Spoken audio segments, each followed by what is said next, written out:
గురుగారు, ఫిబ్రవరి మాసం విశేషంగా మీనరాశి వాళ్ళకి ఏ విధంగా ఉంటుంది? ఈ నెలలో ప్రత్యేకంగా ఎటువంటి జాగ్రత్తలు తీసుకోవాలి? ఆల్రెడీ ఏలినాటి శనిలో ఉన్నారు. సో దీనికి తోడు పంచగ్రహ కూటమి మరి వీళ్ళకి ఏదన్నా మేలు చేకూరుతుందా? లేదంటే ఏదన్నా ఎలాంటి ఫలితాలు ఉండబోతున్నాయి? మీనరాశి వారు ఫిబ్రవరిలో ఒకటే విషయంలో బాగా జాగ్రత్తగా ఉండాలి, అది డబ్బు విషయం. అన్ని రాశుల వారు జాగ్రత్తగా ఉండాలి, కానీ ఎక్కువగా మీనరాశి వారు మోసపోయేటువంటి అవకాశాలు ఉంటాయి. ఈ యొక్క ఫిబ్రవరిలో బ్యాంకు మోసాలు కానీ, లేకపోతే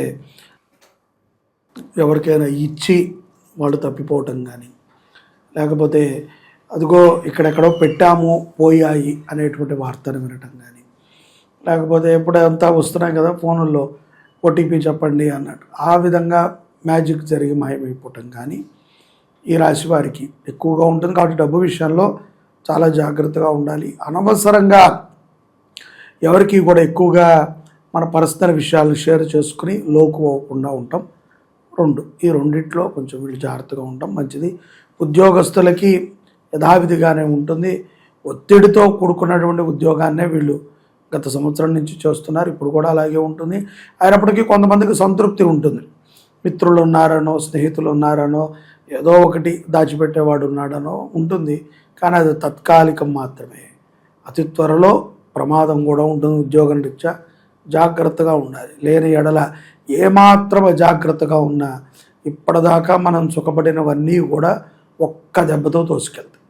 కాబట్టి మీనరాశి జాతకులు ఫిబ్రవరి మాసంలో ఉద్యోగ విషయంలో కూడా ఆచితూచి నిర్ణయాలను తీసుకుంటాం మంచిది. అలాగే వ్యాపారస్తులకు కూడా ఏదో తమ వ్యాపారాలు చేసుకుంటూ వెళ్తారు, కానీ తొందరపాటుతో వీళ్ళైతే ఎక్కడ పడితే అక్కడ పెట్టుబడులు పెట్టరు, నిర్ణయాలను తీసుకోరు. కాబట్టి పెద్దగా వ్యాపారపరంగా పెద్దగా వీళ్ళకి నష్టం ఉండకపోవచ్చు. వ్యక్తిపరంగా ఏదైనా ఉండొచ్చేమో తప్ప వ్యాపారపరముగా అయితే నష్టము లేదు అని మనం తెలుసుకోవచ్చు. ఆర్థిక స్థితిగతులు ఏ విధంగా ఉండబోతున్నాయి అంటారు వీళ్ళకి? ఆర్థికము అనేటువంటిది ఉద్యోగము వ్యాపారం ద్వారానే ఉంటుంది, కాబట్టి రెండు కూడా నార్మల్గానే ఉంటాయి, అంత హైఫైగా ఉండదు. ఆర్థికం గురించే కదా మనం చెప్పేది, మోసపోకూడదు, జాగ్రత్తగా ఉండాలి. మోసపోతే మాత్రం నష్టం చెవి చూడాల్సి వస్తుంది. సమాజంలో పేరు ప్రఖ్యాతుల పరంగా ఏ విధంగా ఉంటుంది ఊరుగారు వీళ్ళకి? సమాజంలో పేరు ప్రఖ్యాతులు అంటే పెద్దలని కలుస్తారు, పెద్దలు పరిచయాలు ఉంటాయి, కానీ పెద్దల నుంచి పెద్దగా వీళ్ళకి ఉపయోగం ఉండదు. వీరు చెప్పుకోవాల్సిందే తప్ప వాళ్ళు నాకు తెలుసు నీకు తెలుసు అని, వాళ్ళకైతే పెద్దగా దానివల్ల ఉపయోగం ఉండదు అని నా భావన.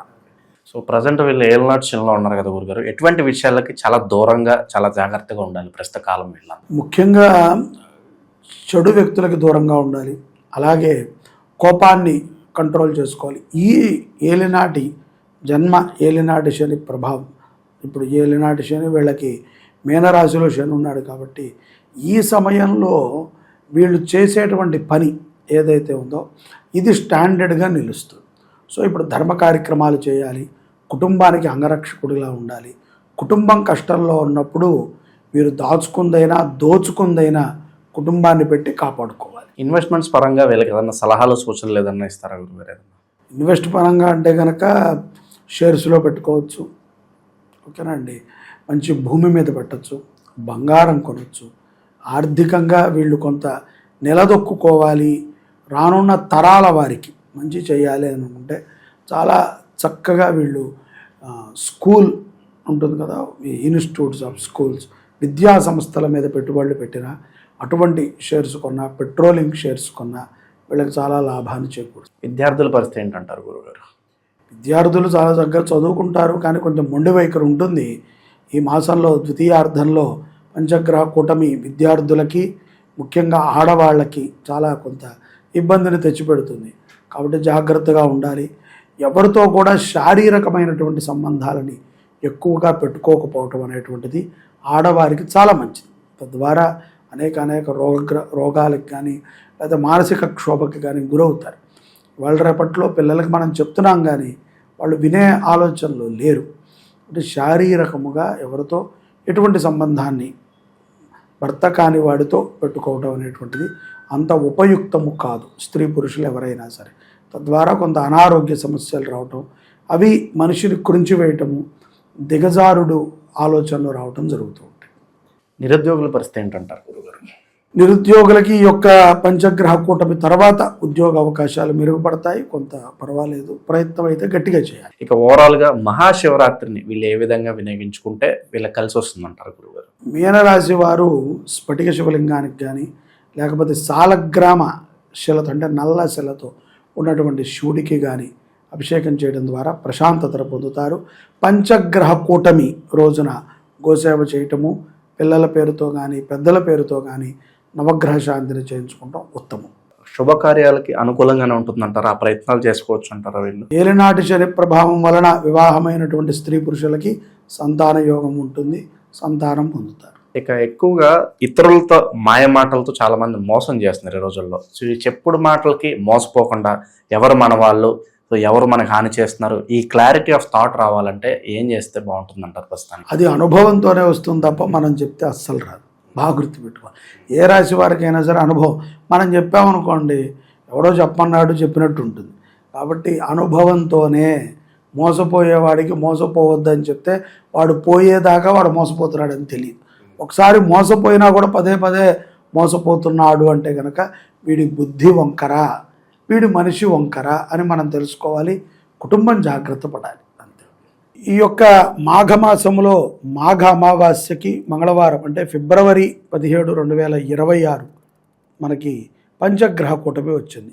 శుక్ర, బుధ, బృహస్పతి, అంగారక, చంద్రగ్రహములతో కూడుకున్నటువంటి ఈ పంచగ్రహ కూటమి మానవాళికి చాలా విశేషమైనటువంటి ఫలితాలను ఇస్తుంది. గ్రహాలంటేనే మానవులకి ఉపయోగపడేవి. ఇవి పంచగ్రహాలు కూడా సూర్యుడు ఉన్నటువంటి రాశిలోకి ఏకకాలంలో రావటం చేత కొన్ని రాశుల వారికి విపరీతమైనటువంటి కష్టాలని, దుఃఖాలని, బాధలని ఇచ్చినప్పటికీ కొన్ని రాశుల వారికి చాలా విశేషంగా ఉంటుంది. మనం ఫర్ సపోజ్ మేషాది, వృశ్చిక, కర్కాటక రాశుల వారికి బాగున్నప్పుడు మీనము, కుంభరాశి, ధనుస్సు రాశి వారికి, తులా రాశి వారికి కొంత ఇబ్బందులు ఉంటాయి. అలాగే కన్య, ఇంకొక మిథున రాశి, వీళ్ళకి కొంత మిశ్రమ ఫలితాలు ఉంటాయి. ఇటువంటి సందర్భంలో ద్వాదశ రాశుల వారు తప్పనిసరిగా మన శుభంకరి గోశాలలో జరిగేటువంటి ఈ యొక్క పంచగ్రహ కూటమి నవగ్రహ శాంతిలో పాల్గొనండి. కింద మీకు కనిపిస్తున్నటువంటి మన దేవాలయ నెంబర్కి మీరు ఫోన్ చేసి మీ గోత్రనామాలను ఎన్రోల్ చేసుకుని ఈ యాగంలో పాల్గొని సంపూర్ణముగా నవగ్రహాల యొక్క అనుగ్రహాన్ని గోమాత అనుగ్రహంతో పొందండి. జై శుభంకరి. పంచగ్రహ కూటమి మీ అందరికీ కూడా శుభాన్ని కలిగించుగాక. ఓవరాల్గా మీనరాశి వాళ్ళకి ఈ ఫిబ్రవరి మాసం ప్రత్యేకంగా ఎలా ఉంటుంది, ఎటువంటి జాగ్రత్తలు తీసుకోవాలో మంచి విశ్లేషణ ఇచ్చారు. ధన్యవాదాలు. నమస్కారం.